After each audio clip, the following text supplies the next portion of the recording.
दारुल उलूम देवबंद ने भारत के लिए जो किया वो आज तक कोई नहीं कर पाया। उड़ीसा के गवर्नर विशंभर नाथ पांडे के मुताबिक ये मदरसा अपने आप में एक देश था।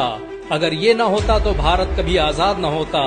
भारत की आजादी के लिए लड़ने वाले इस मदरसे के 50,000 से अधिक उलमाओं को अंग्रेजों ने एक साथ फांसी दे दी थी। दारुल उलूम देवबंद को देखने के लिए हर साल लाखों लोग भारत आते हैं, जिससे भारत सरकार करोड़ों रुपए की कमाई करती है।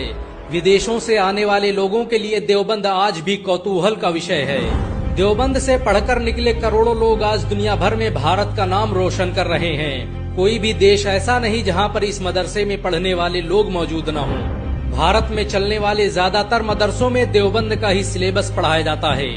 दारुल उलूम देवबंद भारत का अकेला मदरसा है जहां पर हेलीपैड की सुविधा मौजूद है। इस मदरसे में आसानी से हेलीकॉप्टर लैंड कराए जा सकते हैं।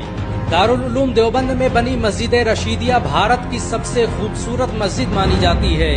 इस मस्जिद को बनाने में करोड़ों रुपए खर्च हुए।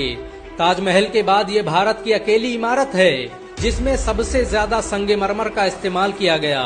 मस्जिद रशीद को देखने के लिए आज भी दुनिया भर से लोग भारत आते हैं। दुनिया में दारुल उलूम देवबंद के अलावा कोई भी ऐसा संगठन नहीं जो बगैर सरकारी मदद के इतने बड़े स्कूल का संचालन कर ले।